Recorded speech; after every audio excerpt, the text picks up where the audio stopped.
Olá, sétimo ano, tudo bem com vocês? Estamos de volta com mais uma aula de língua portuguesa. E o nosso conteúdo de hoje será esse, sintaxe. O que é sintaxe? Que nome é esse? Nós vamos entender direitinho nessa aula, tá, gente? Vamos lá então entender o que é sintaxe? Sintaxe é o conjunto de regras que determinam as diferentes possibilidades de associações entre os termos constituintes das orações. Vocês lembram que nós falamos sobre frase, oração e período? Ok. As orações, elas são compostas por duas frases, elas apresentam verbos e dentro dessas orações aí nós temos a sintaxe, são as regras de português que nós utilizamos para entender o que compõe aquela frase. Então a sintaxe nos ajuda o quê? A compreender a composição dentro de uma oração. Imaginemos então que temos uma festa para organizar na escola e essa festa demanda o quê, gente? A participação de todo mundo. Então eu divido as atribuições. Cada um fica responsável por uma coisa, não é assim? Então nós vamos dividir tarefas. Vamos lá. Quem são os participantes e quais são as tarefas? Vamos supor que vocês optem pelos professores comprarem os itens necessários para a festa. Os meninos ficariam responsáveis por organizar as mesas, cadeiras do salão. As meninas decorariam o salão e as cozinheiras preparariam a comida, bebidas, enfim. Nós teríamos aí as tarefas divididas. Nas frases acontece o mesmo com as palavras, gente. Então, da mesma forma que vocês dividiram ali os afazeres de cada um, suponhamos aí que temos uma oração. Cada palavra tem uma função lá dentro. Elas não estão ali sem um objetivo. Então, vamos lá. Por exemplo, na frase, o ornitorrinco é um mamífero peculiar. Ontem vi um ornitorrinco no zoológico. Nós temos aí uma oração. E esta oração, ela tem algumas divisões. Cada palavra tem seu papel. Por exemplo, ornitorrinco é o meu sujeito e um ornitorrinco é o objeto direto. Vocês estão percebendo que cada termo dentro da oração tem uma tarefa, tem uma função? Imaginemos aí agora nesta frase aí. As praias estão cada vez mais poluídas. Quem é o sujeito da frase? As praias. E o predicado, gente?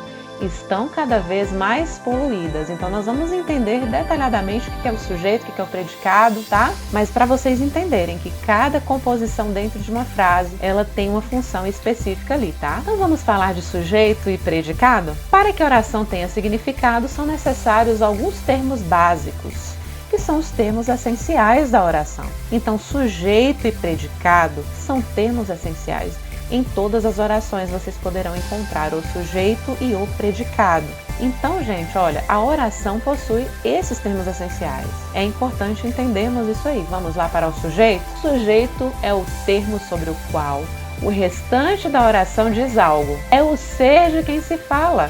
Nós estamos falando de quem? E aí nós vemos a resposta aí. Quem é o sujeito nesta frase? Vamos lá? O ornitorrinco vive perto de rios e lagos. De quem que eu tô falando? Do ornitorrinco. Ele vive perto de rios e lagos. Se eu falasse no plural, Tia Ellen, seria a mesma composição? Sim, gente. Os ornitorrincos são sujeitos da minha frase. Vivem perto de rios e lagos. Então, o sujeito é aquele de quem nós estamos falando dentro da nossa oração. E o predicado? É o termo da oração que faz uma afirmação, que é a predicação, sobre o sujeito. Eu estou falando algo do sujeito, então isso é meu predicado. Ele vai apresentar um verbo que vai concordar com esse sujeito. Então vamos para o exemplo? O ornitorrinco e a equidna botam ovos. Olha só, quem é o meu sujeito aí, galera? O ornitorrinco e a equidna. Eles são sujeitos da minha frase. Vem cá, e o predicado? O que eles fazem então? Botam ovos. Percebam aí que o verbo ele concorda em número, em plural, tá vendo aí, ó? Ornitorrinco e equidna botam. Quem botam? Eles botam.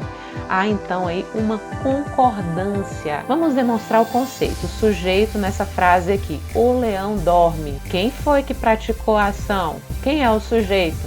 O leão. E o predicado foi o que ele fez. O que ele fez? Dorme. Então, o sujeito é aquele de quem se fala. O predicado é o que se fala da pessoa ou daquela coisa. Só para a gente fixar. Sujeito, o ser sobre o qual se declara alguma coisa. Então, estou declarando sobre aquela coisa. E o predicado é o que eu declaro sobre ele ou sobre ela. Ok, gente? As atividades para fixação estão na página 72, 73 e 74. Inicialmente, sujeito e predicado, tá, gente? Realizem as atividades e qualquer dúvida que vocês tiverem aí, podem me chamar, tá? No privado, que estarei sanando, tirando todas essas dúvidas de vocês. Um grande beijo e até a nossa próxima aula.